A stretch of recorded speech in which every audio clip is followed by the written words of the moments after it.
We are live. And then we can do anything that we want to do. We're live. Anything. We can do everything, actually. Anything you put your mind to, man.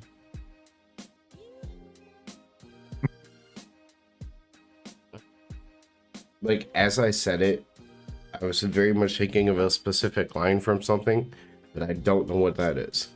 That's the worst part. That was from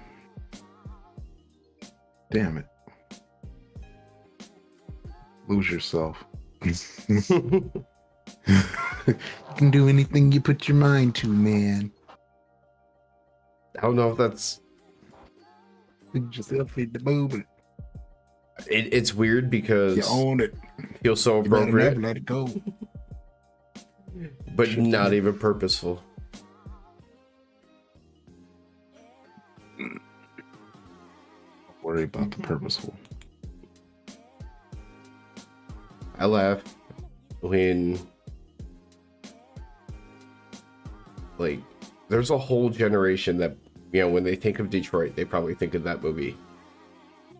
Yeah. Like, yeah, I mean, they're not lying when they say one side money, the other side not. Yeah, kinda. As far as the hoods go. Yeah, it's just so, like, right over there, yeah, there's, like, basically, like, you cross the street, it's, like, different worlds.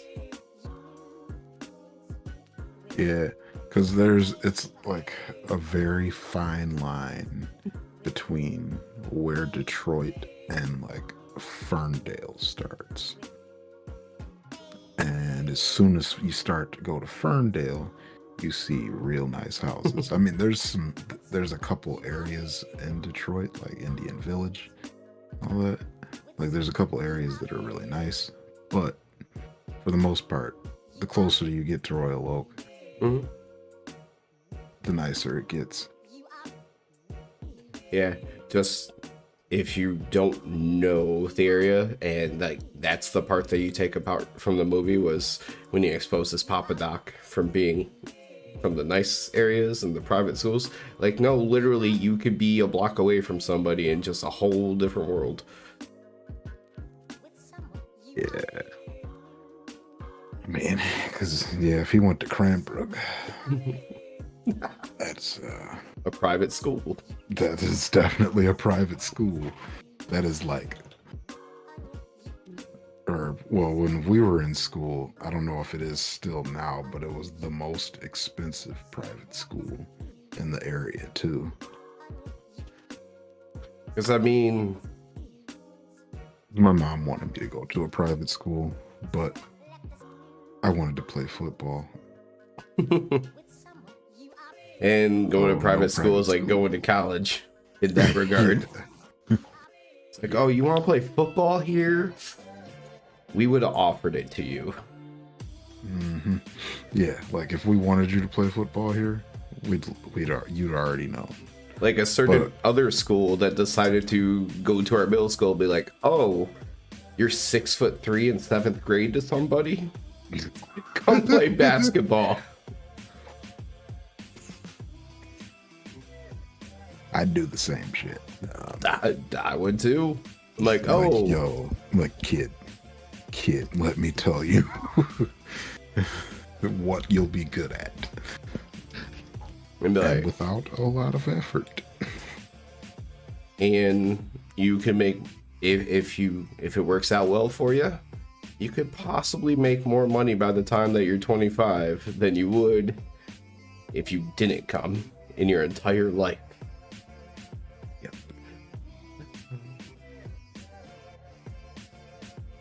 Yeah, oh yeah, that's right. We were talking about Cranbrook, and that's a private school. Yeah, no, because most of our private schools in Michigan don't have football programs. Country Day was the big one for like Yeah. in our area. I know. Yeah, and Country Day was one of those ones where they recruit you or you ain't going there. Because I think the big competition for them for football, Brother Rice, right? Yeah. Yep, it's Brother Rice. I think Brother Rice is kind of like taking a step ahead in the last like 10 so years. Another, because I feel like they were already a step ahead. Yeah, they've like I haven't heard shit about Country Day in a long time, but Brother Rice is still winning state championships. Although Belleville won last year. The one thing that we do know for sure is our public school had a pretty good reputation until halfway through our high school careers. It shows how much one coach can make a difference. Ruined it. They had such, I mean, we could have been so good. Fuck high school. That's the only one that we know is like, we know our school went downhill and downhill fast. Yeah. If Gordon had stayed, I guarantee you I would have played D1 college football. After I was supposed to move, would have actually had a chance to be on the team again, as opposed to how much can you bench? How tall are you? And that basically being the two judging factors for the next coach coming in. Yeah. And then I'm not saying I would have played. I'm a short little midget. Leprechaun. What they wanted on the offensive line was the guys that don't fit in anywhere else because they're like not big enough for something else, but not small enough to do any skill positions. Let's just throw them on the offensive and defensive line so they can get ran over by guys that are actually lineman size. I mean, again, I did not play it that long, but there was times fat guys on the sideline. Yeah, there was times on scout team that I could block better than some of the other people that they try to put on there. But I also understood the basics like low center of gravity and things like that. Yeah. Now, there's a number of people I definitely tried to not put myself in front of because it really sucked being 5'6" and like 140 pounds and then being like, all right, we need another scout player. We don't care if it's offensive guard. Jeremy, just get out there.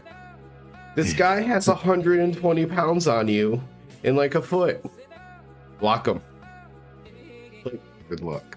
He'd be like, no, whoever's to the side of me, we need to switch. At least let me be on the outside where I stand a chance. I don't want to die every play.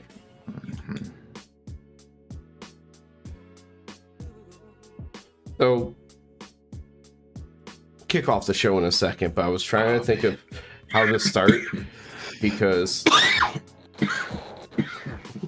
we ended our conversation kind of focusing on like two things for the night, and they don't really tie in together. So I was trying to think of how I could. I don't even know. Mox didn't wrestle, MJF didn't wrestle, but I feel like those are key points. So I was trying to loop them into some kind of match, but there's nothing. They are key points. Ooh, but that does mean if we start off with the Mox MJF stuff, you'll be able to get your hit of the night in. I already forgot what mine was. Oh, never mind. I remember. Say, how did you forget that fast? Because I'm scrolling through my notes, and I was sitting there like reading what they are, like the show rundown, and the very first thing I have listed on that segment is Ari Daivari versus Wardlow for TNT because Ari came out first. So I'm sitting there looking for like Wardlow to name or something as like a key point. I'm like, or just anything that would trigger it, but his name was like further off, so nothing was like popping off in my head. Like, where? And I knew it was shortly after the other one. I like what we're doing here. I like what's happening. Thinking? Yep. Thinking about happiness. About how wardrobes now. And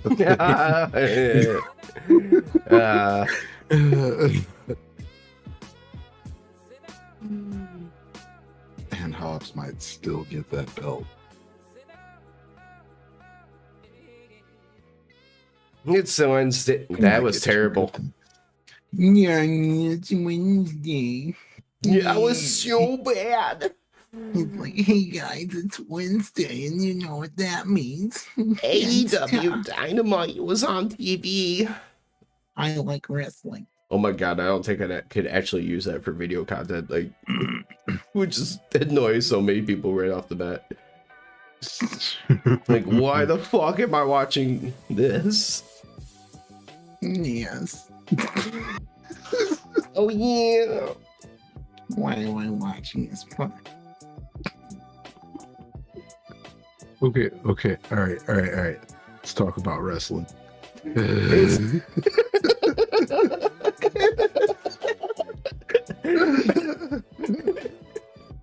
It's Wednesday night, and you know what that means. We are top rope Tokes, and if the giggles didn't give it away, it goes with the name. It's Wednesday night. There was AEW Dynamite on TV, and oh my god, I actually enjoyed this show. There was so much. Wasn't super crazy, but fun. It was a way better show than expected. By the way, that guy is just saying, I'm Range Emotions. Click that like button, subscribe to us, check us out, talk about wrestling. We love wrestling. You love wrestling. Let's talk wrestling. Let's just talk wrestling. Yeah, there we go. Oh, jeez. Oh, shit. So, one of the biggest things going on right now, obviously since All Out, has been the return of MJF. We've been so hyped from it. I mean, it was kind of not hard not to be when we were in the crowd, and it was just, oh, so fun and so good. But neither one of them were in action tonight.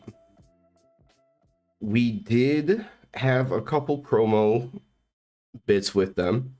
Kind of start off with MJF. We'll mention a match that was relatively brief, kind of in between, because it does have its relevance. And then we'll get to Mox's rebuttal. It does. No, the MJF video was just him like on a podcast or a show being like interviewed. It wasn't him at Dynamite or anything. It was him off doing like his own media stuff.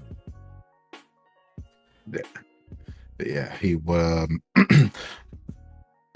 I thought it was interesting that they went this route with an MJF interview because they've done everything that they possibly can with MJF. So this was kind of different.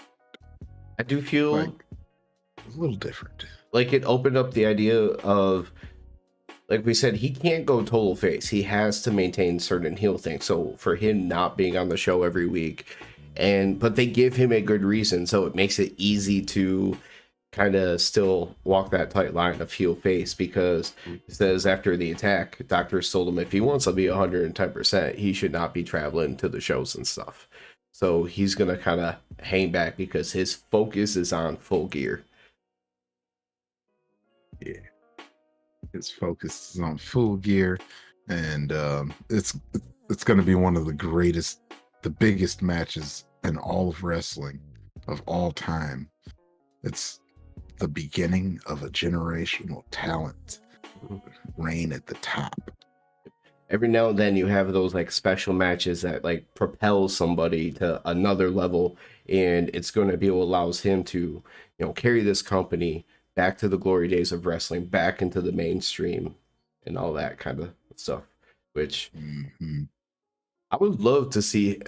It'd be so interesting to try to see him go on like mainstream interview shows where he's just this total dick.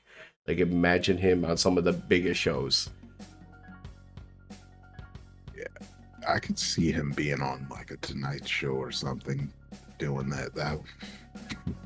Like it's either gonna go so well or so bad. Really well. I feel like it would work well because Jimmy Fallon is Jimmy Fallon, and he's good at awkward. I just feel like if you're not a wrestling fan, there's a chance it might get completely lost on you. That's where my concern would probably be. True. That's also possible. I'm just gonna say that MJF probably, maybe, in my hopes, has what it takes to get that kind of crossover fame. I feel like he's probably got that kind of crossover thing that he can do. My whole question for him would be, will like him no matter what. Well, if he's a total dick, is he gonna try to get play and airtime and exposure out of, you know, just being a dick and kind of rolling with that character just to kind of create heat and get buzz, or would he actually be more friendly? Because from what he was saying, I could imagine him being like the old days of like, if you're a bad guy, you be a bad guy. Yeah. No. Because I'm not MJF, so I couldn't say, but me personally, if I got interviewed on like a Tonight Show or something, I'd want to just be regular me and just be like taking it all in like, hell yeah, I fucking made it. Oh, he'll be like that, but he'll be like condescending and all that other shit along the way. If you have it, there are a number of interviews out there that you can go watch with MJF doing like interviews outside of wrestling, but about wrestling, and total dick. Hell yeah, MJF, stick with your character. Now he did end up, and this is where we talk about kind of towing the line. He did talk about how he respects Mox because Mox isn't athletic. He should not be champion, but he worked his ass off so hard to get there. So he respects him for that aspect. But he's a generational talent. He is built for this, and he's sick of moments. And he lists off a number of them, including the press conference, stealing his moments, and he's not going to let it happen. Yeah. So the press conference. he kind of stole CM Punk's moment that night. And CM Punk was like, nah. This is definitely my moment. I'm going to fuck this whole thing up. Did you know the neck tattoo reference? Yeah. Cody Rhodes and that fucking neck tattoo. Yeah, Cody Rhodes' neck tattoo gets me every time. So, before we ever get to the MJF or the Mox promo, say we already did. Yeah, there was the tournament match between Ethan Page and Eddie Kingston, which cover it right here, right now. Ethan Page won with an ego's edge off the turnbuckles, which was pretty dope. That was it was almost my hit of the night. That was my runner-up. I'll say that was my runner-up for hit of the night. But Stokely had himself a nice little video package before Ethan Page's entrance, didn't he? Oh my god! Fucking Stokely is just walking through the city like, man, I could watch Stokely. I could watch just 2 hours of Stokely. I don't care. He's just walking through the city, just talking, and it's real sad. Night. It's a nighttime city view. It's kind of nice looking, but he's real sad, stoic, looking off into the distance and just peering into the water. Ah, man, I thought me and my friend, we had the same goals. I thought we both wanted to get rich. We both wanted to, be at the top of this business.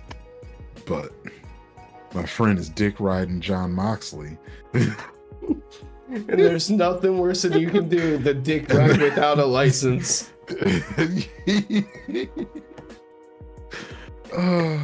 So he already got the graphic up for me because he knew.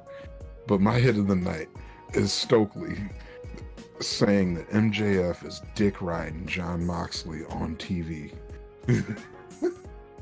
I never thought that I would hear dick riding on TV outside of Boondocks.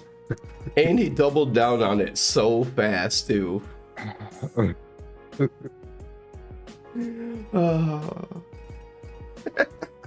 Stokely, please, just, I don't care what you guys do, just make sure that Stokely is always relevant, because God, I can't believe that my most memorable moment of the night is a video package with Stokely.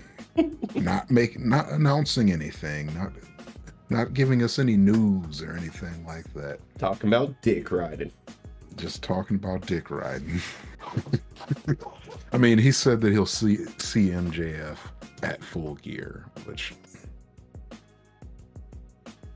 you want to know what's Ethan Page is going to win this little tournament, which I guess we talked about Ethan Page getting that win, but Ethan Page is going to win this little tournament.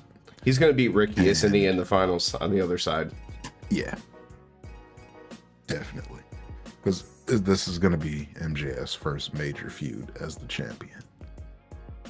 But you talked about not believing that your most memorable moment of the night was dick riding.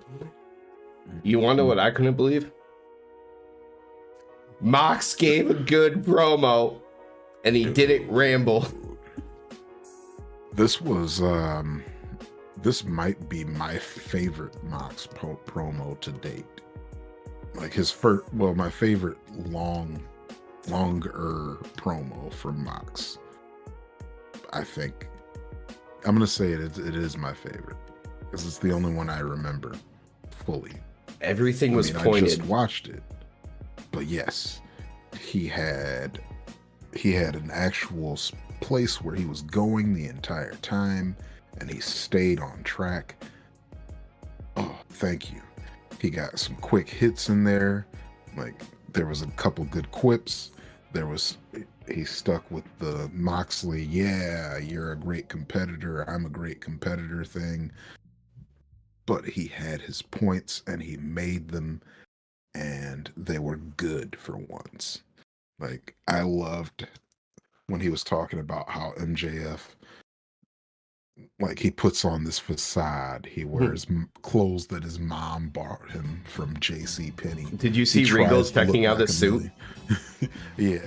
Like, he wears these, like, Regal's like, mine's from JCPenney. But he's like, you wear all these clothes your mom bought you from JCPenney. You try to look like a millionaire. He says, I'm actually a multimillionaire.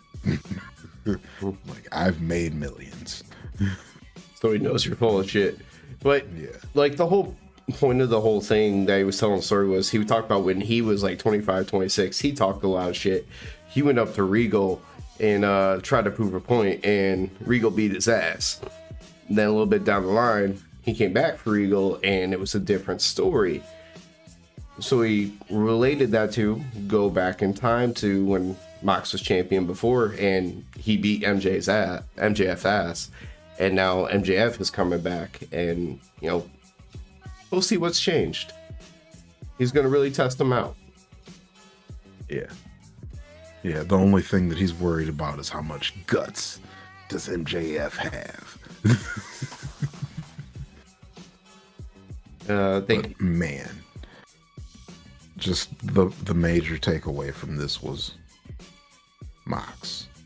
Where was this kind of promo all that time that you've been champion? I didn't catch not one promo even close to this good. I guess it's kind of hard when your motivation for most of the rest of the time is we're gonna fight and I'm gonna be violent. He just wanted to fight. Yeah. I think people have made fun of the way he walks enough because he didn't seem to do that too much. Knock stuff over. So, gonna take a minute. Take a break. One whole minute, 60 seconds. To talk about what we usually have mentioned, but I haven't ever put up a video about it. So if you see ads, sort of, yeah, our sponsors. I mean, this ourselves. Video is sponsored by Anal Beads. Canceled. So we've talked about in the live streams. I haven't made a video of it or anything, but geez, I just realized we're gonna have to change the word to comment, because I was always saying, if you catch this, and we'll say by the end of this month, if anyone that I see go into any of our other videos, comment Warjo, because I hated the fucking name and I wanted to have some fun with it. Pick out somebody to get a shirt, and I'm wearing the hoodie currently. Yeah, I'm wearing a plain polo shirt. But at his request, at one point, he wanted to see the shirt in white, so I have something for him. I just haven't delivered it, and you know what? Figured here we are for the show. I got something in white right here. Might as well take this time to show off the white. That top rope Tokes in white is nice. So you'll have your choice, and you know what? It's soft as hell. The black one is soft too. So if it's the same material, then yeah. I almost guarantee you that it's not, because You almost guarantee me. I will say, where I used to go to for shirts, they have upped their prices twice in the last 2 years. Oh.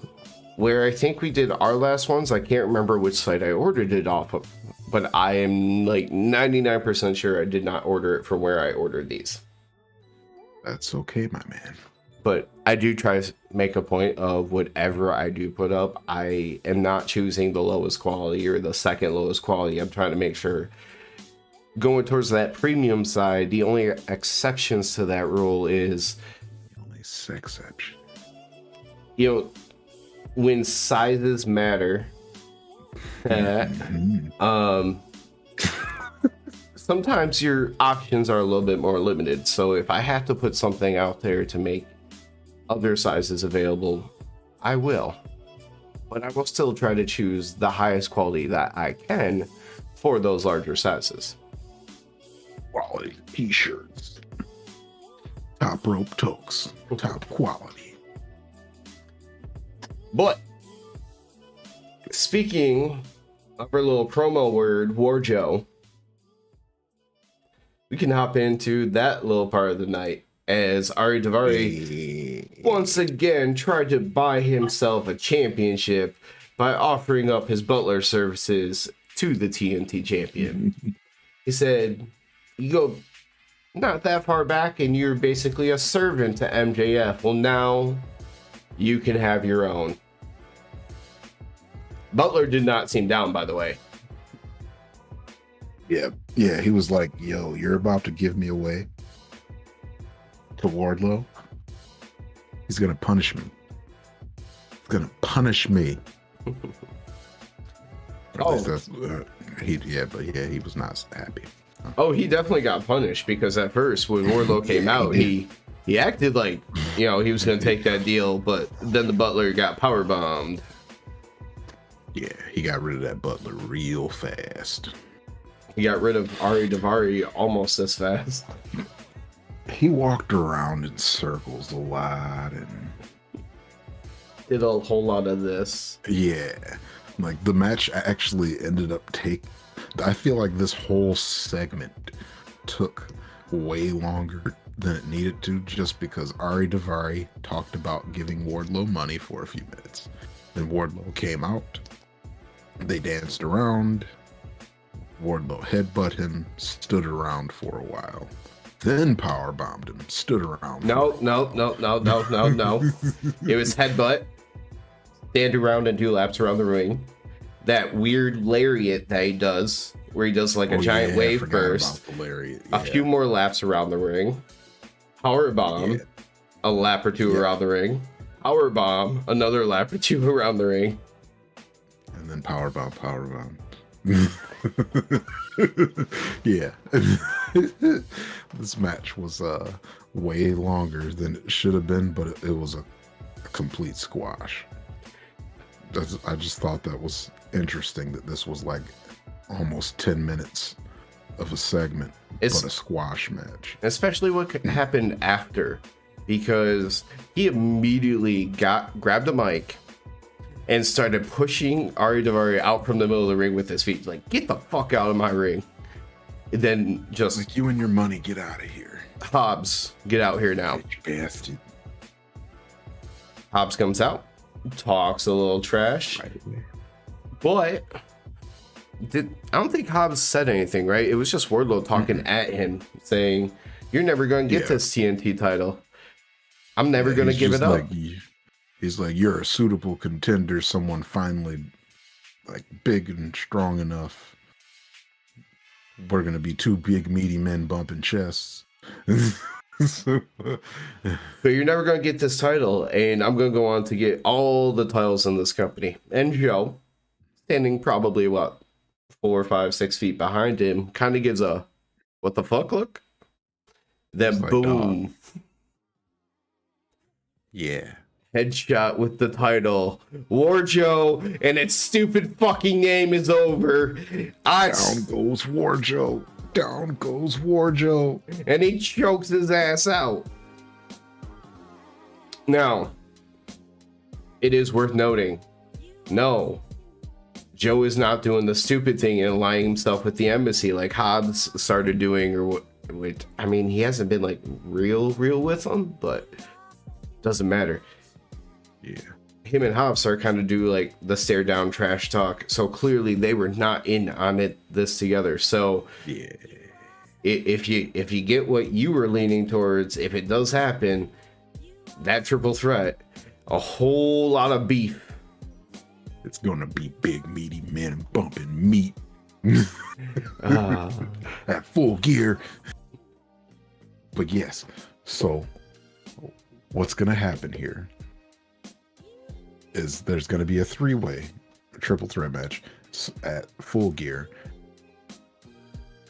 Do we think it's going to be winner take all?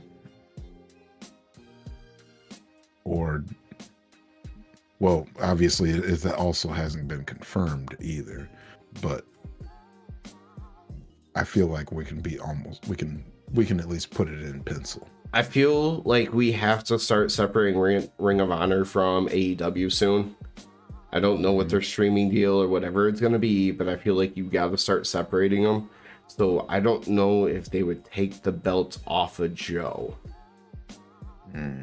So that way, let's say they announce it early on in the new year, Joe can already have the title, slide right on over, and no big deal.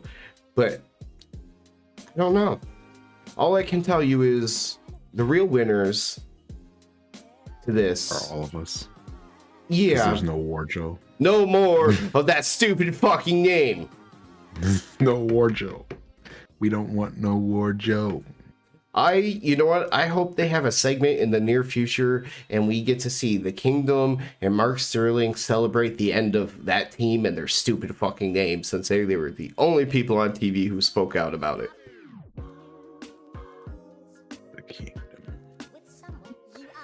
Yeah, they'll have to find a way to make me care about that at all. But what I know is Warjo, not happening. It's over. Powerhouse Hobbs, TNT title shot at Full Gear. I wonder if this was a setup to be able to maybe change a championship belt without Wardlow getting pinned.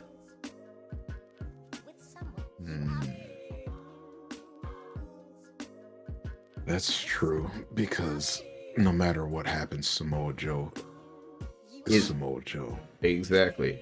And you can can take a pin. And you can put Wardlow back into the position of a babyface chasing. Mm-hmm.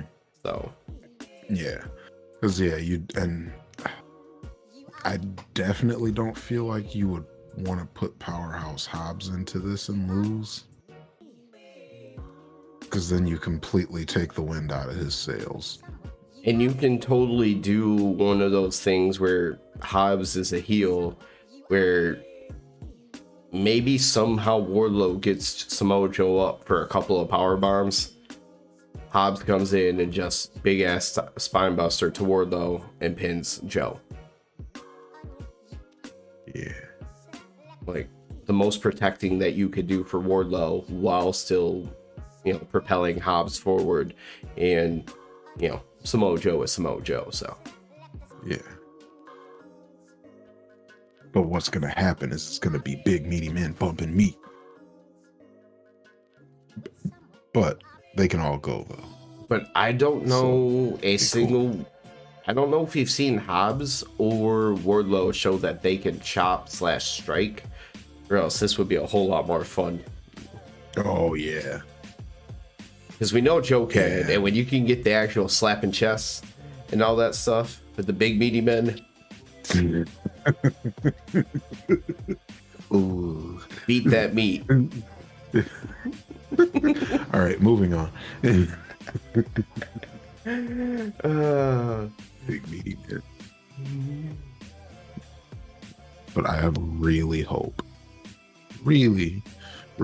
that they wouldn't take the wind out of Hobbs' sails and have him lose that match. I mean, I guess you could do the same thing and have him lose but not get pinned. But why? Right. And what do you do with him next? Does he just shrink and go into the embassy? That's my worst case scenario thought here. I don't want to think about it. I've already made the video titles that said his career may be dead. I don't want to actually have to mourn. Next TNT champion, Powerhouse Hobbs. And then, I mean, you can even run the next one after that, Ricky Starks. I wonder if they would run it back to have Wardlow eventually get the belt back from him, though. I hope not. I would like to see, natural kind of propelling or like cycling people in and out, like you were just mentioning, Starks. Yeah, like let's keep new blood on with that.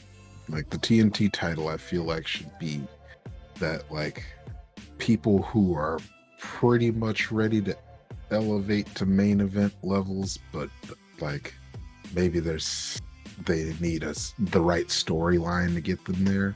I feel like that's what the TNT title should be. Like the Intercontinental Championship or the King of the Ring tournament in the 90s. Yeah, like that. Like we need a big story to get this guy to title level, to the main event level. Like that's it. Just do that. How you guys didn't do with Wardlow. But speaking of like new blood and cycling people in and out, we kicked off the show with a team that 6 months ago or so, when I was talking about it, it was very hard to take me seriously. The Gun Club, the Ass Boys, or as how a certain sign in the crowd pointed out, they are part of the firm. They are the firm Ass Boys.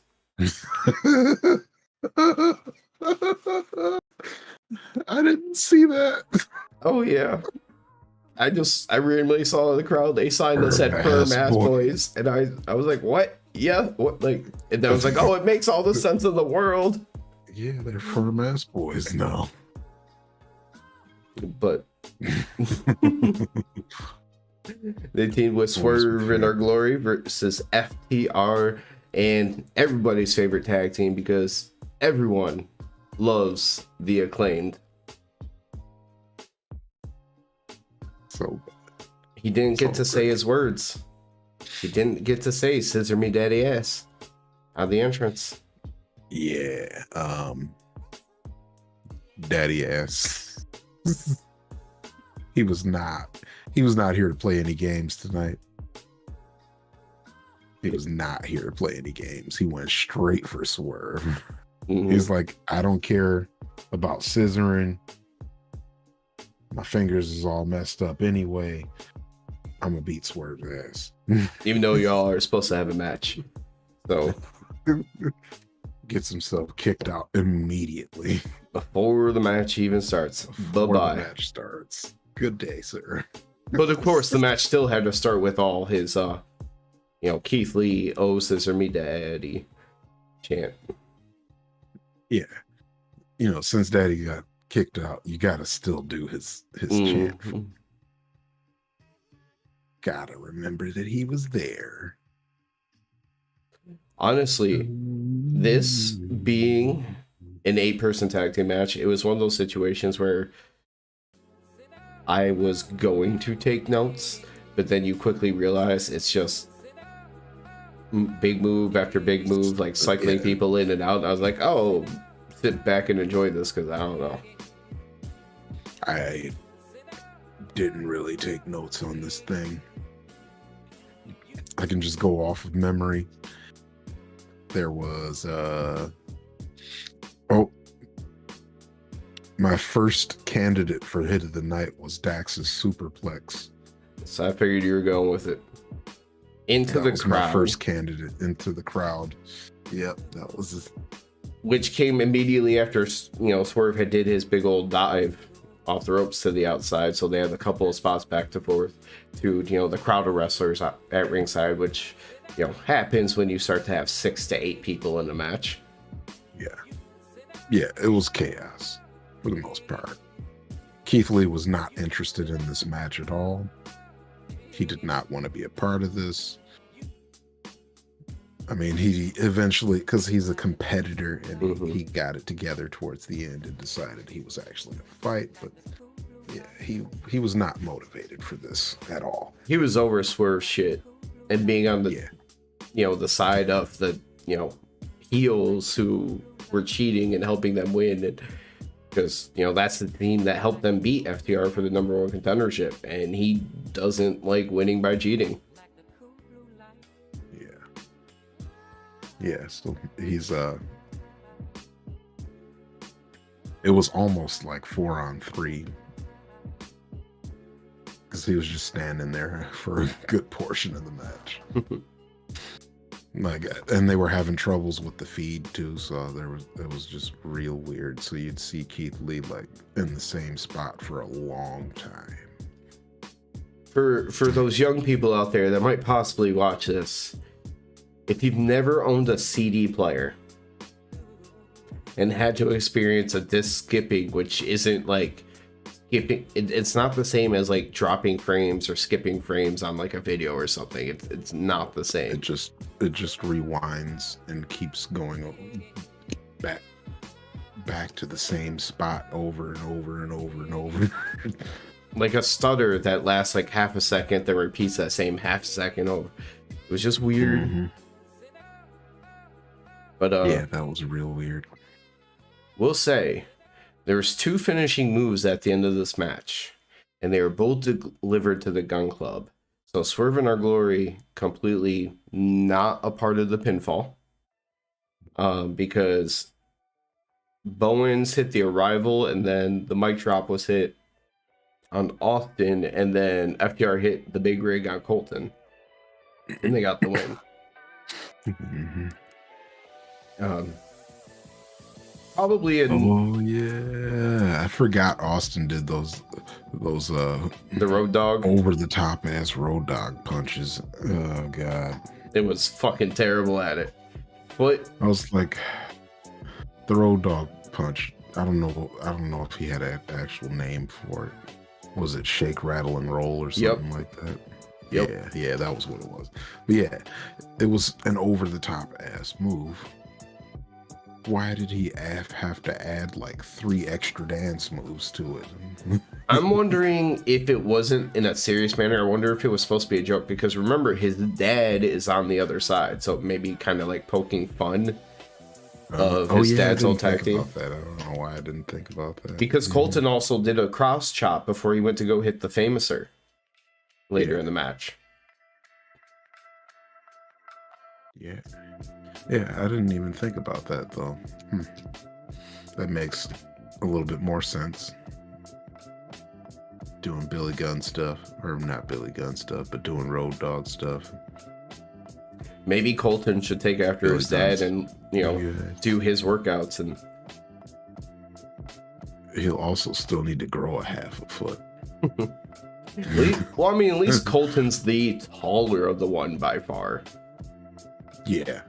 Blonde, has the longer hair. He's the one that, if he actually bulked up, he would look like a 30 years younger version of his dad. Yeah, he would look like Billy Gunn, the not as tall one. On the plus side, though, it's AEW. A lot of the average height of the AEW wrestlers is a lot shorter too, so he'll still look bigger than everybody by like the same level that his dad did. That's very true, because Billy Gunn looks like a monster out there, and in WWE he was like a regular guy. Like WWE was like, hey, I'm 6'7", and everybody else is like 6'4". Now his son's maybe 6'4", and everybody else is like 6'1". Yeah, it's wild. That massive dude. It just makes no sense. Why? Why? And then you look at him, I'm like, I know wrestling isn't real in that aspect, and I know you're old as fuck, but I ain't fucking with Billy Gunn. I mean, I'll fuck with him right now, because Swerve got his fingers all fucked up. He can't throw a good punch right now. I am 5'6", sir. He can kick me in the face easily. Okay, so you shouldn't take that chance then. But I think if I'm just saying, if I ever had, I'm just saying. I'm not just saying, but I am just saying though. If I ever felt like I had a chance against Billy Gunn, it would be while both his hands are fucked up. So if I ever got a shot, it's right now. That is true. I could just, wait. Taking it now. Give me 6 months to try to get back in shape so I can actually run around him. Because then it's like drop kick to the knee, drop kick to the other knee. Hey, you're on the ground now. We're the same height. Fucking giant. I'm so mean to myself. Yeah, it's okay, man. It works. I'm pretty sure we were able to stretch out that one match to a whole clip, though. I think we just managed to make it happen. See? And it's all because you're not tall.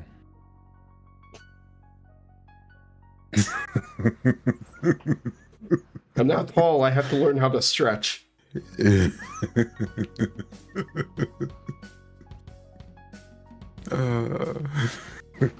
I'm so glad we decided to change up how we do our show so we could just bullshit like this sometimes. And if anyone ever catches the stream, they can just enjoy humor and drug just references.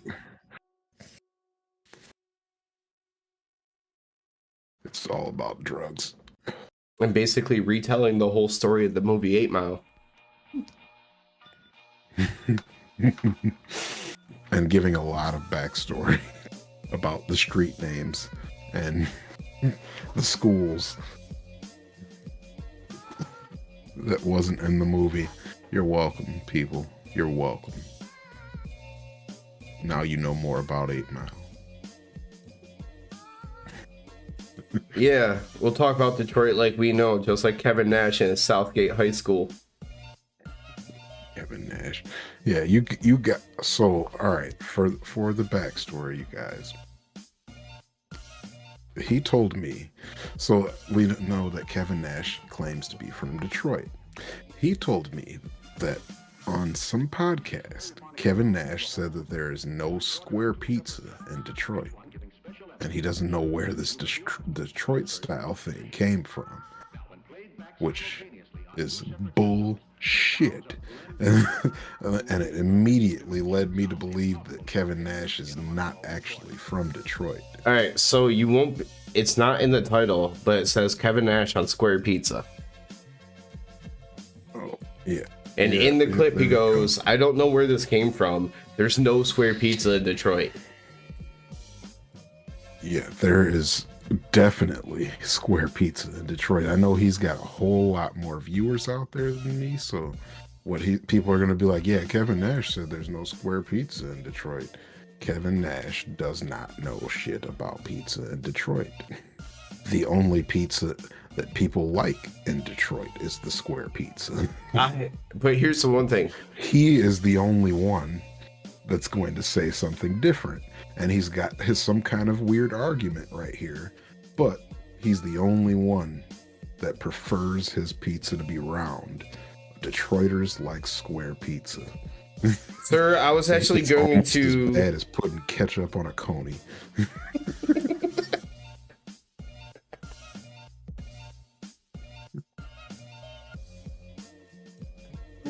There's just silence for a good 10 seconds here for laughter. Because it was quiet. No, all I was gonna say was we don't refer to it usually. I mean, outside of the commercials, we don't refer to it as Detroit pizza. Yeah. Right. We refer to it as deep dish. It's either deep dish or square. We just sometimes we don't even call it deep dish. We just call it square. But yeah. I guess that's the only thing is we don't call it Detroit style because that just doesn't make sense. I bet in Chicago they don't call their deep dish Chicago style. They just probably call it deep dish. To be fair, the restaurant we did go, they did advertise everything as Chicago style.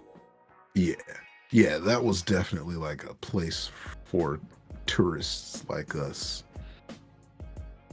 I don't know if you go to a regular spot, are they like, yeah, deep dish pizza or just pizza pie? To be fair, the pizza that we just call pizza is, I guess, technically called New York style pizza, and I've never called it New York style pizza once in my life. Yeah. That is just pizza. Yeah, that's that was always regular pizza to me. I was like, oh, that's the regular style. And then there's the square kind and Chicago. I guess Chicago's the only one that gets its name. That's the only one ever until they started to talk about Detroit all the time. I never thought of it that way. Yeah, because I'm like, yeah, maybe outside of Detroit, it would make sense to call it Detroit style, but here to us, that's the regular pizza. Which is why I'm going back to Kevin Nash, which is why he either moved out of Detroit at a young age or he just didn't go to the actual Detroit. He spent all of his time in Southgate. Well, so when we were talking about it and his age, so it'd been like you've been growing up like 20 to 30 years after it was originally invented, which would have been limited at that time to basically only a couple of restaurants. Maybe. So I mean, yes. Maybe he just never came across it, but to say that it was none. Yeah, he said there's none. You are wrong, sir. Most of our pizza is square. Like some places, like a Jets or something, or a Buddy's, like the regular pizza is the square. You have to ask for something else if you don't want square. Now, see, I don't mind that square or deep dish when it's more of like a pie style, like the one that we had. But Yeah. you get the ones where it's like super crispy on the outside and everything else. I'm like, at that point, I would rather have like a regular pizza. Sorry, New York style pizza. Yeah, a regular pizza. What? So there's okay. I'm not gonna keep talking about pizza more. Well, so I was looking at the rest of the show. California pizza. I did remember there was another one. I just could not remember. What is California pizza? Couldn't remember what it was. Is it just the flatbread? I mean, at least when you talk about a Hawaiian pizza, it's what's on the pizza. Mm-hmm. Hawaiian pizza. We don't need to get into the pineapple on pizza. Is it called Hawaiian pizza in Hawaii? If we have viewers from Hawaii, let us know. If anybody from Hawaii is watching right now, or if anyone knows, pizza connoisseurs. Because, yeah, I want to know. We like to know things about pizza and wrestling here at Top Rope Tokes. Basically, if you can put bread and cheese together, I'm down. Yeah, I second that. Just don't put ketchup on a coney. Don't do that. And don't put cheese on a coney either. If we can ever get that man to get on Discord and get on the show one time, there is going to be a hopefully it'll be down the line far enough that we can make it a running gag, and then we could just clown on him for 10 minutes. Be like, we love you, but you have this coming. Yeah, we love you, but don't ever do that again. Or at least order a chili dog and then put ketchup on it. And then I don't care what you do if you put ketchup on a chili dog, but don't order a coney and put chili on or ketchup on that bitch. Gross. So I'm trying to look at what's left, and there's a couple things we can lump together. There's some promos like with Jungle Boy with Renee Young saying, you know, they're not over. You had Lance Archer beating up Ricky backstage in like a 30-second clip to basically promote their match. Nothing really worth covering, so I do see basically a group of things we can lump together. Then I see the main event. Let's go into the main event, because we didn't get to hate on a terrible Mox promo / ramble night, and that surprised me. That was surprise number one. Number two is, who is the one wrestler in AEW that you and I have consistently been annoyed with / hated collectively together? Yeah, we've definitely not been fans of Sammy Guevara, and motherfucker had to make me not hate him tonight. Damn it. That was a good ass match. And Sammy had the more memorable moments in this. It wasn't Bryan Danielson carrying this. Now, I gotta say, we gotta put this match on Sammy. I will say there's a lot of things that Sammy did really well, but there's also a lot of spots that you could see that he could use some help cleaning it up. I'm gonna say my cough of the night. I'm until I come up with a better name for the reverse hit of the night. I'm calling it the cough of the night. Was that moonsault or that shooting star press when Sammy got nothing? I feel bad. And the announcers, the commentary, they're like, he didn't get all of it, but he got enough. And they show the replay, and you just show Not Danielson reach out and like catch him to make sure he doesn't fall over. It was weird because they were like a cheerleader spotter. He didn't really like do an egregious, but he did sidestep a little bit and like reach out. Like if he didn't move as he got up, it might have been a little bit closer, but it was a complete freaking whiff. Yeah, it was bad. But regardless, the entire match otherwise, A1. Like Sammy, he slipped once trying to like jump directly to the top ropes to meet Danielson up on turnbuckle, but when he slipped, when you are doing something that athletic and you slip but you don't like face plant, it's all right. If he would have like slipped and fell over top rope or face planted, then it'd been like, oh, that was bad. It wouldn't have. That would just. It makes me cringe just thinking about seeing that though. Even on Sammy's stupid face. Dude.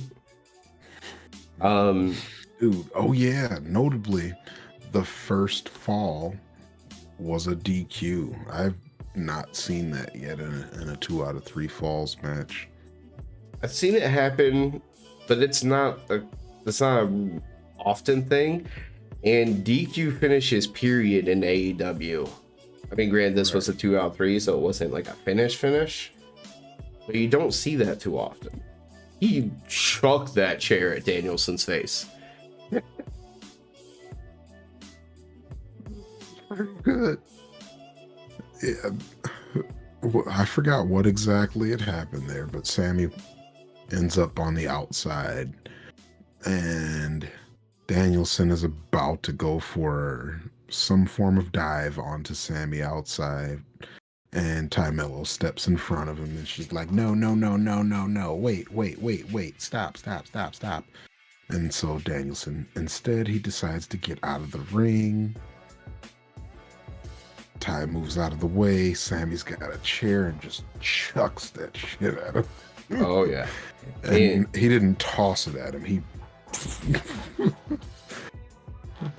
it wasn't like trying to hurt him. Yeah, it wasn't no like RVD, catch this chair, Eddie, catch this chair so I can pretend that you're cheating kind of toss. It was no.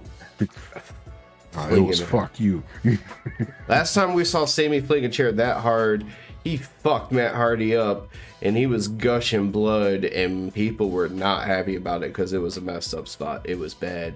So it was a violent little, crash between however Danielson tried to block it if he could and that chair.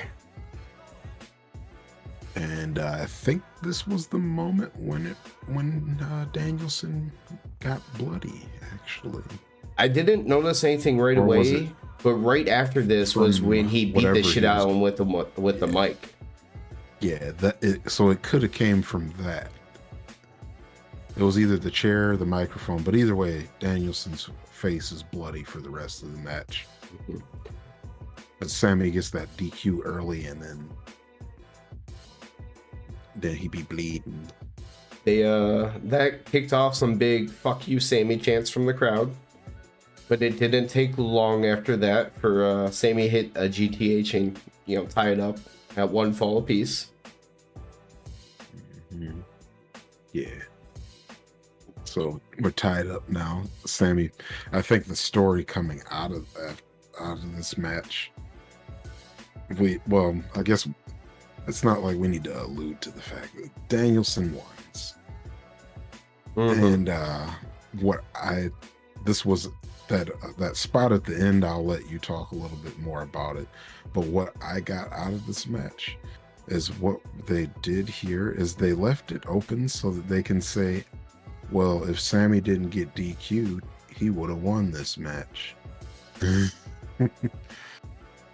Like, I feel like they left that door open for that reason. Right, because it's a strategy. It is like a one-on-one thing. It's like, what would have happened if we went one-on-one the whole time?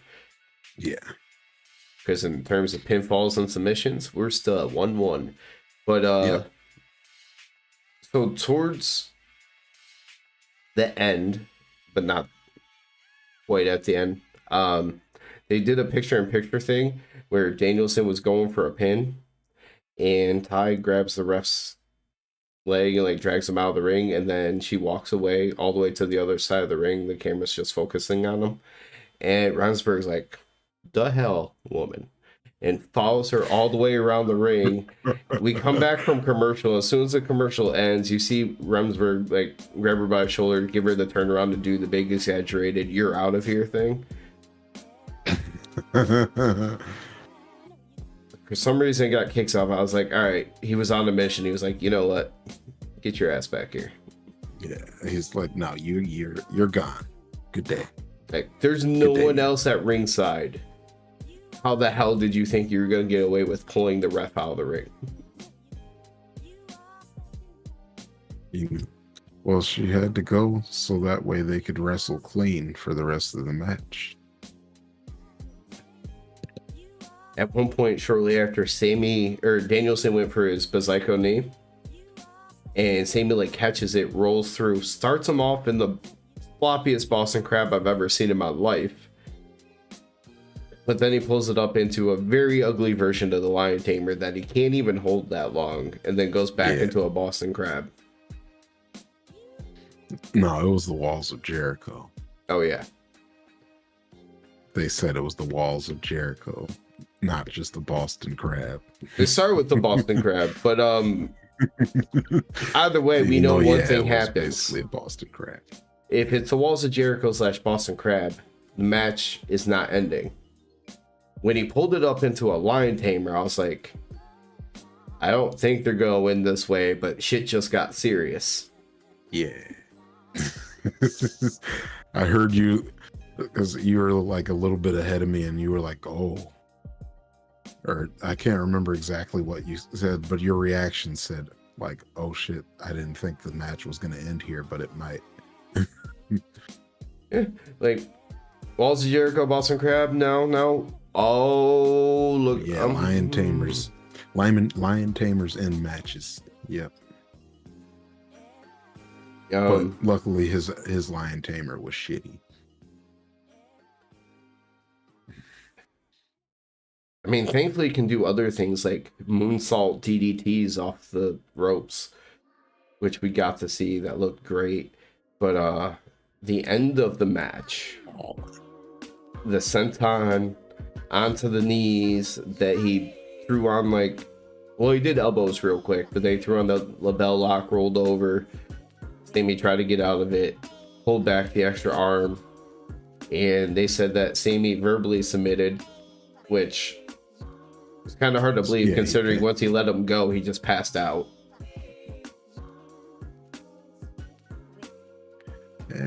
He fell asleep right after he said, I quit. Because I know during the replay, the commentary team actually had to say there was the verbal submission or whatever, and then you just see him let go, and Sammy's just like, talk outline, please. He's a dead man. It's okay. Sammy loses. Danielson gets another win. But remember, Full Gear, Fatal 4-Way. Yeah, Full Gear, Fatal 4-Way. They both got to look good here because Jericho's going to keep the belt at Full Gear. I'm trying to think of it. I didn't mean for that to rhyme. Oh, snap. I'm trying to think of anyone that would make sense to walk away with that outside of Jericho. And right now, I can't really think of a reason to move it to anybody else. Yeah, Jericho. He's going to keep the belt. I mean, the most sensible person I feel like out of the four would be Sammy, and that just doesn't even make sense at the moment. I feel like you let the reign of Jericho for a lot longer before you try to use that championship to kind of split the JAS. Yep. Yeah. That's why I said it has to be Jericho that wins this. They probably just couldn't come up with anything better for him for right now. I don't know what the angle is that they're going to do, because he says he's going to beat all the former Ring of Honor champions, not even just the world champions, all the champions. I got it. You're right. The triple threat match is winner take all. Samoa Joe beats Jericho's ass. He takes on the whole JAS. He just steamrolls all of them. Oh. Samoa. So, all right. So you're saying that the TNT title that's going to be winner take all. Then we got Powerhouse Hobbs winning both of those belts. I mean, I don't see it happen, but I'm all for Ring of Honor. Goes after JAS. Okay. And he's the kind of character you don't even have to think twice. Like, who's he gonna have with him go up against the JAS? It's Samoa Joe. He doesn't need anybody. Nope. He's Samoa Joe. He just does Samoa Joe.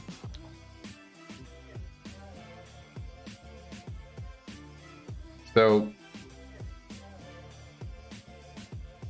I'm gonna wrap up all the women's stuff into one thing. I feel like the most important women's segment of the night wasn't even the match, which I don't know if that's a good thing or a bad thing, because the women usually don't get enough TV time, or they don't get a match and a good segment. So, hey, Jamie Hayter, face Sky Blue. Jamie Hayter wins. Duh. Yeah. Obviously. Sky Blue ditched Madison Rayne and brought out Toni Storm instead.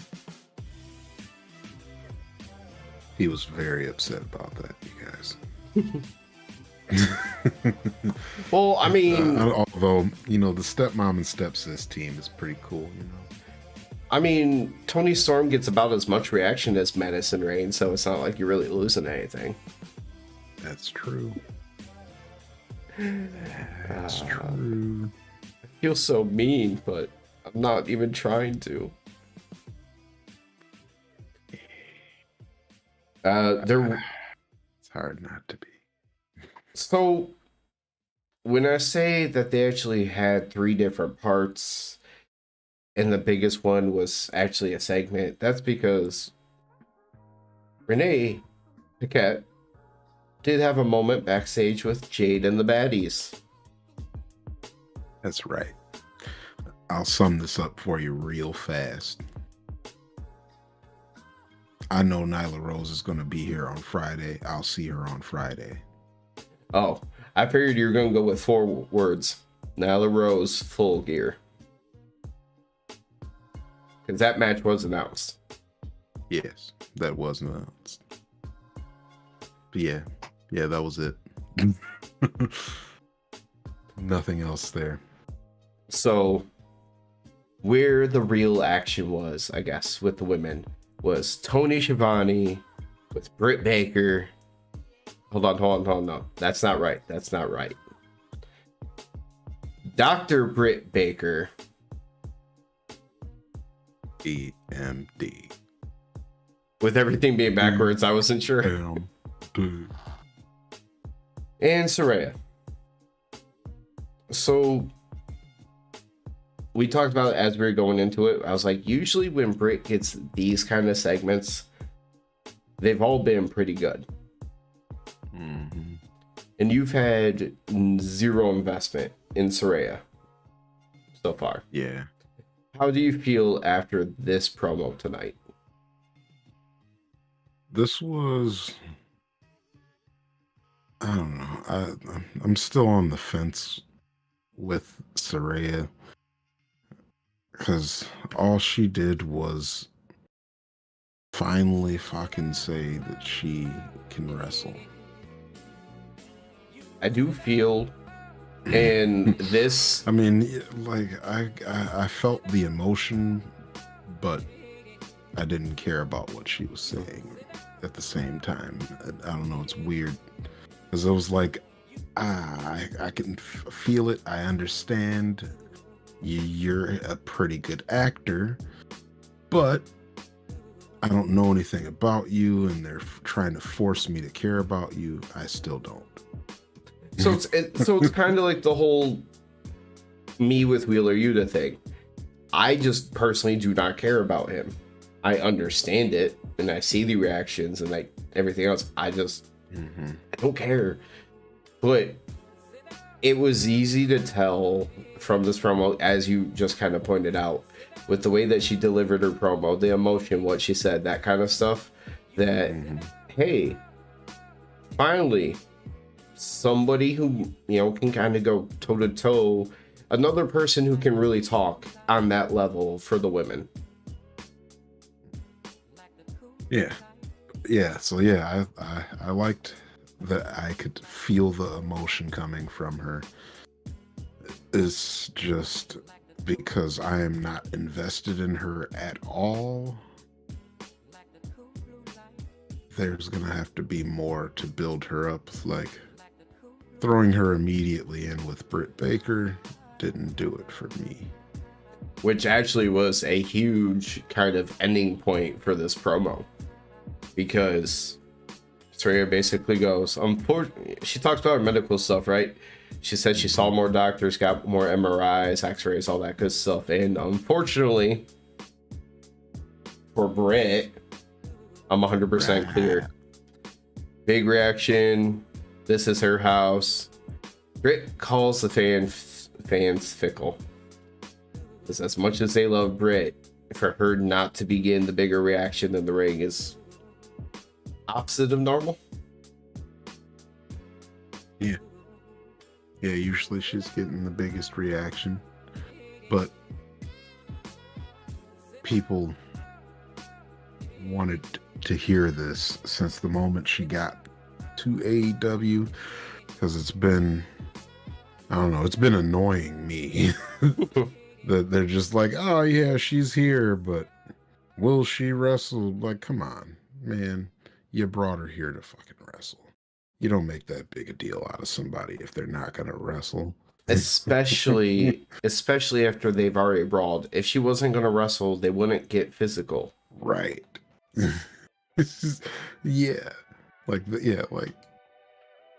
okay.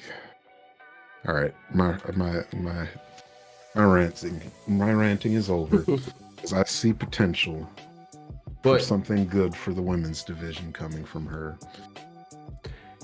Just unfortunately, it means that Britt's gonna lose, and I kind of hate. I'm at the point where it sucks because you get tired of seeing the people come from WWE and then beating the AEW people and stuff, right?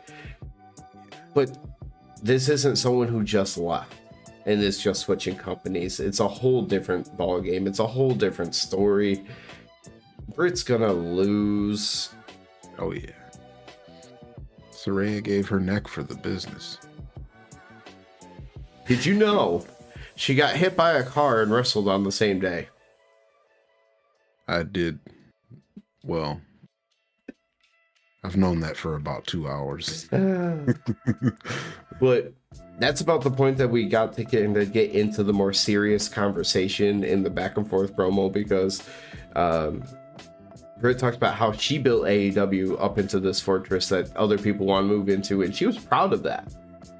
But pride turns into resentment when you have somebody like Saraya coming in saying this is her house, and she didn't, lay a single brick. She actually left her house and walked into Britt's house. Yeah. Left her house, walked into hers. Then she had to pull the doctor line. We don't take walk-ins. We don't bitch, make an appointment. Yo. I was like, yes, that was so like, it kind of, because she wasn't really referencing being a doctor before, so it kind of came out left field. Yeah. But it's so in her character that, it's just like 1 second, I got it. Yeah. Bravo. Yeah, I like that line. that stuck. It was like, oh, Britt Baker, she got bars. But then, as you talked about the emotion, then the emotion really came out from Saraya, as she said Britt doesn't know what it takes to make it as a star and all this other stuff.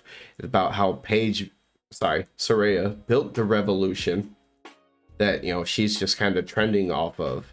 You know, she had to go and hand out her resumes. She got hit by a car, wrestled on the same day. She got rejected from bookings because she was a female.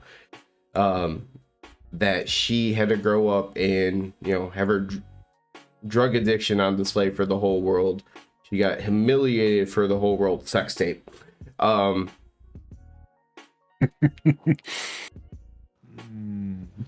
she talked about all the details of how she built the revolution, and Britt is just an ungrateful bitch. Ungrateful bitch. But she did say that Britt gets to be a part of her comeback story. So it's, you know, it's going to be the biggest match of Britt's career. Mm-hmm. So you're welcome. Yeah, she said Britt's been handed everything, and at Full Gear, she's going to be handed one more thing. Her comeback story is the biggest match of Britt's career. That kind of sucks to hear. And I don't know if she's wrong. Yeah. Yeah. That was the good line to go out on. And Britt didn't have any response. They made a big deal about Britt being speechless. But, I mean, that's kind of similar to, like, asshole Phil Brooks coming out of retirement after 7 years. CM Punk. That was probably Darby's biggest match of his career, and he's been a TNT champion. Yeah. Yeah.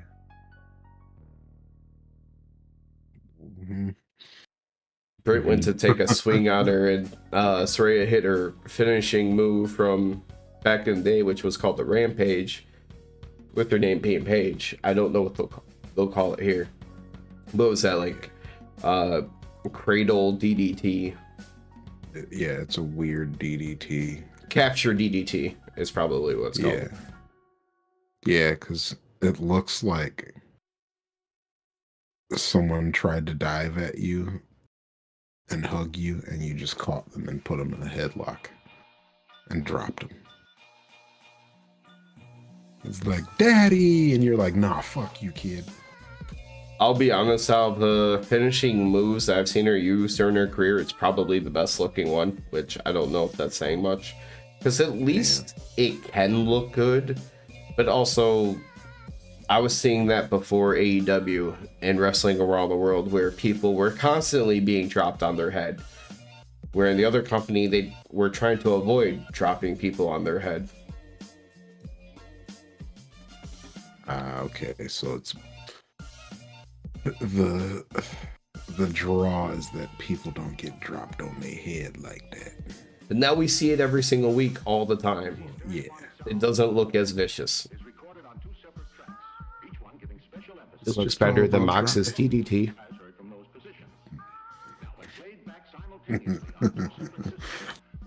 Shots fired. I mean, half the time when he does the Death Rider, when they call it, it's more like a suplex because he kind of flips them over the whole way. Yeah. It's like a suplex or a brain buster almost. It's like mixing a snap suplex with a brain buster. Yeah. Because it's very low center of gravity, flip over top, but still towards the head. The least favorite DDT I've ever seen in my life. Mox use that as a signature, get a new finisher. I mean, I guess you could just go to start choking people out more than using that, but at least it usually choke people. At least it usually takes two, so I can be happy about that. They'll be like Paradigm Shift and then Death Rider. I'm like, okay, at least that makes me feel a little bit better. Yeah. Yeah, yeah, okay. He does have to use it 1,000 times, and then he still ends up choking people out afterwards. So I originally had thrown that all together in a way to try to end like on something more major, like the D&D Soraya promo. I remember there's one more thing. There's a lot of more things. I mean, like what? Well, I guess no, there isn't a lot of more things. There's 4 more things. Hell did I miss? So Uh, mentioned Lance Archer beating her pricky, Renee and Jungle Boy, which was like the quickest two things because there wasn't shit to it. You could say there was elite promo because yeah, they basically confirmed they're back at full gear. yeah, I'm gonna say yeah. There was that. And we got the Lethal Team. That's where I was going with it. Okay. Which ends up being a pretty lengthy part because Wait, what else was there? Oh, nothing else too important. There was a Dante Martin and Brian Cage promo. yeah, Brian Cage talked in the quick video package I tuned out entirely. It was Brian Cage talking. Dante talked too. Oh, he did? Yeah. Yeah. It was over Dante, pretty quick. He tuned it out so fast that he didn't even know that Dante spoke. Dante had very few words, but he's showing more expression now, I've noticed, and it looks like he's not so uncomfortable when you put the microphone in front of him. Are we continuing to gradually see him not look like a 18-year-old? Yeah, and then like he's getting bigger every single time you see him. If he ends Dante up he's trying to make himself like a huge thing. if he can end up getting even close to like the look of his brother, that would make such a huge difference for him. I don't even know their age difference. All I know is his brothers had like terrible luck with injuries. I don't know about it. I don't know anything about his brother. Because I think you've seen him literally once. One time. One time. They're like, whatever his name is back. I don't even know. I'm just assuming that his last name's also Martin and his first name probably starts with a D. So, other D Martin. And I was like, oh, it's the other D Martin. Oh, the other D Martin's gone again.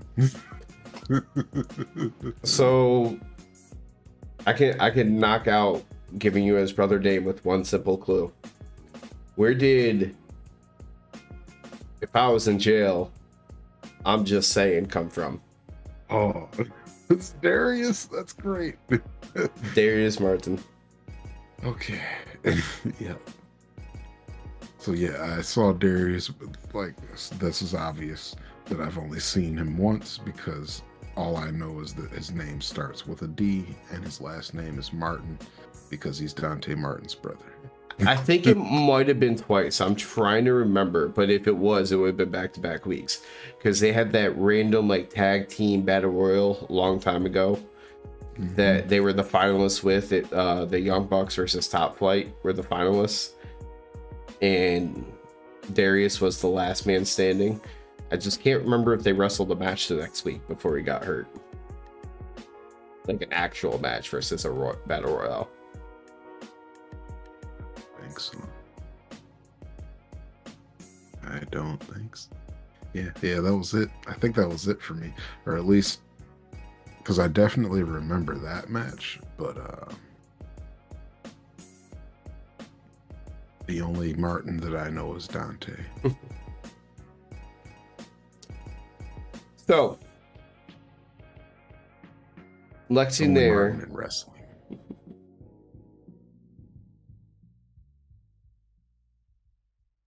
I'm trying to think. Are you saying that sarcastically? Because I'm trying to think of another. in wrestling. Mm-hmm. I don't know of, or at least off the top of my head, I wouldn't be like, yeah, that guy's name is Martin too. Yeah, I can't think of it. Although I am really getting tired of hearing my middle name right now. It's getting weird. Hey, Martin. Hey, Martin. Every time I'm like, I never tell anyone my middle name. Why do I keep hearing this? So, Lexi Nair with Lethal and friends and the factory backstage. Yeah, because apparently we're going to go out talking about a segment that started off with the factory. On the other side, there was Danhausen. There was Danhausen, and I just remember what this leads to later.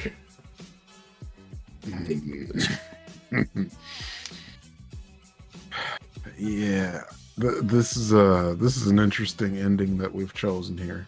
Dick punch.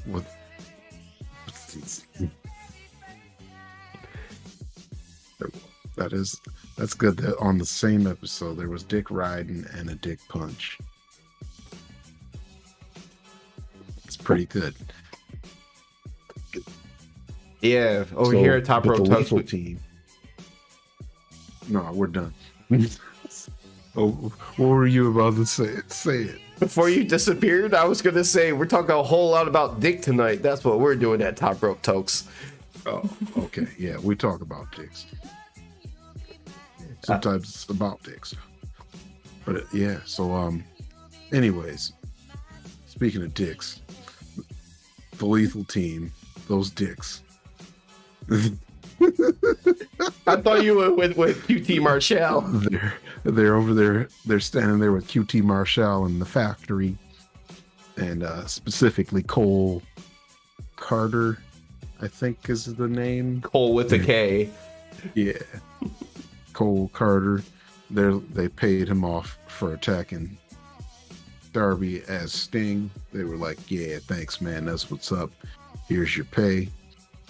Sanjay standing there with his pencil behind his ear, because that's what he do.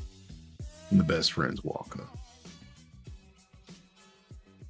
I don't remember exactly what was said up in here. Danhausen said something about QT because I think QT and someone in Factory helped cheat for QT to beat Danhausen on the Monday YouTube show, Dark. Or Dark Elevation. I forget which one's Monday and which one's Tuesday. Is the Monday one. Just Dark is Tuesday. So, yeah, he referenced that. Yeah. But then you kind of jumped right into the whole Orange Cassidy, Lee Johnson.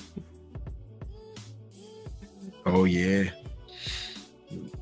They set up a match here for Lee Johnson and Orange Cassidy.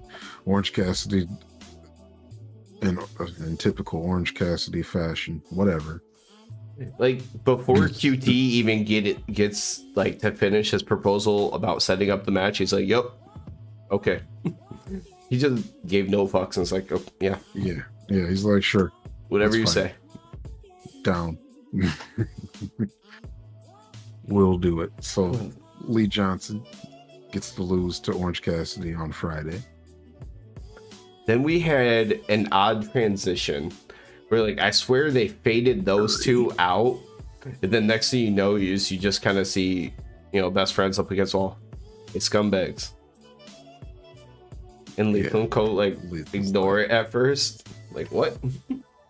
Lethal's like, who you calling scumbags? We're dicks. Anyways, Trent's like calling you guys scumbags. You scumbags. So this was just from earlier in the day, and it was basically to explain why we were randomly about to have Trent versus Jay Lethal on TV. Yeah. Lethal attacks Trent during the entrance. Kind of has control for most of the match. I don't have any other notes until eventually Danhausen and who did he come out with? Orange Cassidy, or did he come out with Chuck Taylor?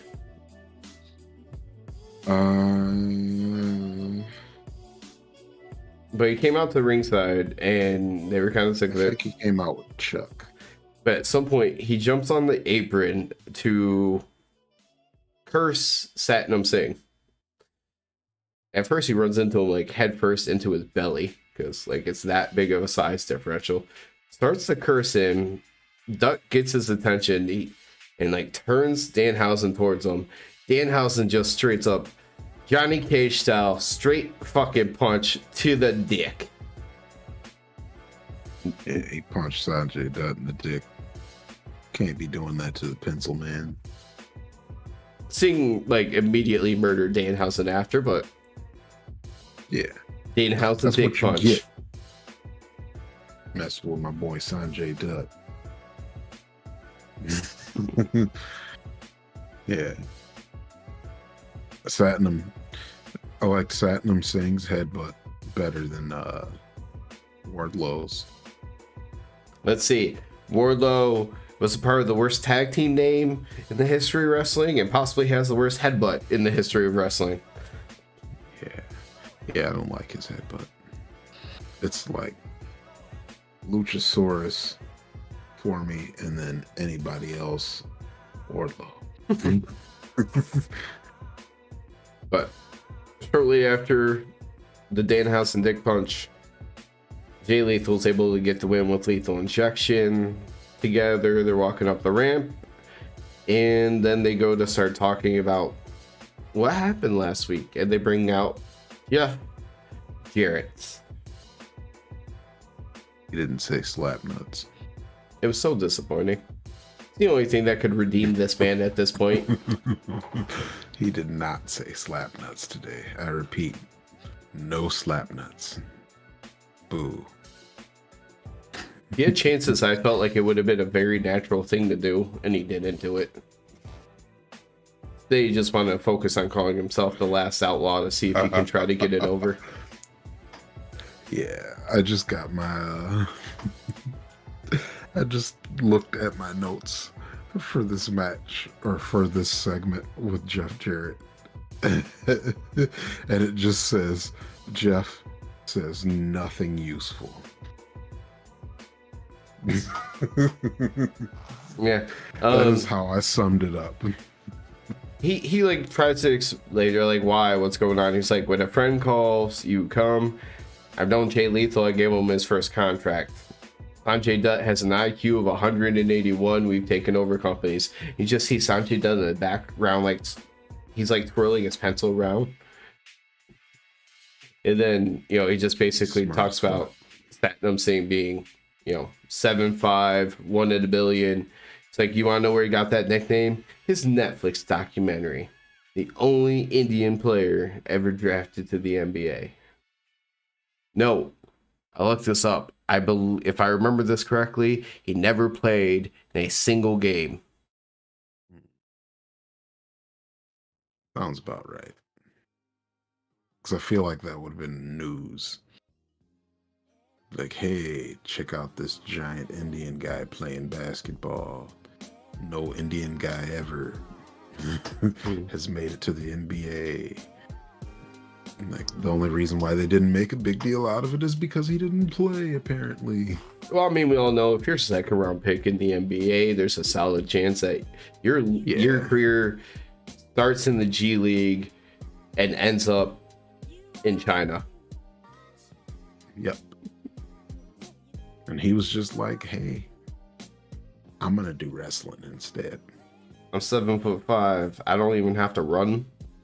All I have to do is smack people around a couple times. They do most of the falling. I have to fall maybe once a match. Sounds easier than running around for a half hour every night. It's perfect. Absolutely perfect. But this was all basically to set up, and I expressed my frustration on this on the show with you earlier. Darby did a promo about needing to do things without Sting.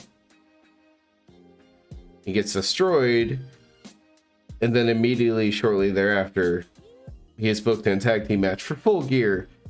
Jeff Jarrett Jay Lethal versus Sting and Darby Allin. Yep. How likely is it that Sting being Sting takes a guitar shot and doesn't react at all? Oh yeah, he's definitely going to like. I feel like the bet should be what time, like how long will it take for him to no sell a guitar shot? I don't know if they can really say.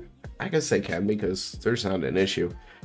I want Sting to just to show up and be like, I took WCW, was one of the biggest reasons WCW got to the highest peak. Jeff Jarrett, you are one of the biggest reasons it died. You were a cancer. He was part of the reason why I was like not down to watch WCW anymore. I was like, all right, the NWO thing has gotten stale, and now Jeff Jarrett is the champion. Let's go see what Stone Cold and The Rock are doing. Like, I tried to hang on. I tried to enjoy the Big Bad Booty Day. Big Bad Booty Daddy days of Scott Steiner. The Big Bad Duty. Big Bad Duty Daddy. Dude, the Big Bad Booty Daddy. Those were some good times, but damn it, everything else was so bad at that time.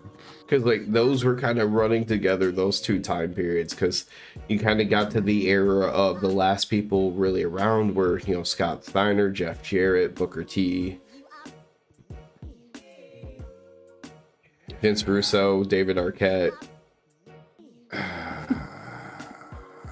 Yeah. I had to. Yeah, that. Big Bad Duty Daddy. Who's the next person we know that's having a baby? Because that's going to be their nickname. Big Bad Duty Daddy. Got diaper duty? Who knows? I feel like everybody doesn't. They go in spurts. So, I don't know. We know who it isn't One going to day be. soon, it's going to be everyone. We know one person Except for who. Brandon. I was going to say the one guy. Definitely not Brandon. It'll be everyone but him, though. And me, because I'm celibate. He's, you know, his just happens because he puts ketchup on a coney. Yeah. Yeah, like nobody wants to sleep with a dude that puts ketchup on a coney. Like, that's you giving off mad serial killer vibes. We had to worry that we were going to get kicked out every time they came out of the kitchen. Like, don't let them witness this travesty. Don't let them witness this travesty. No, I'm not with him. I'm with the other guys. I know them. the guy with the ketchup on his coney, I don't know him. I just met him today.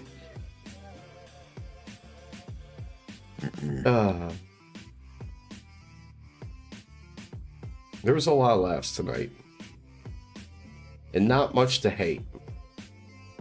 Stupid Sammy Guevara and Moxley able to being cut a promo.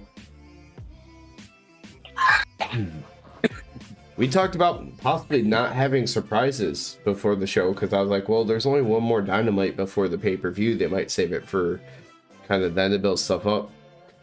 But, you know what? There may not really been huge surprises, but we did get to see the end of the worst name in tag team history. So, say that's Wardlow big.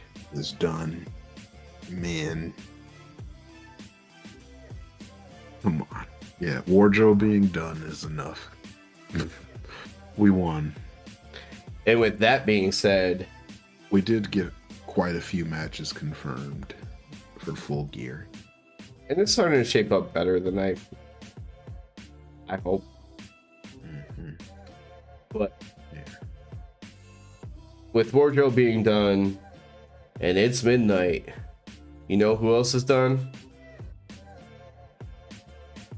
Me. So, for those of you, anyone that decides to watch this after the fact or happen to be watching this live and just not chatting, how you doing? Hit the like button. If you aren't already, subscribe too. See you all the time. Come back. Let's talk wrestling.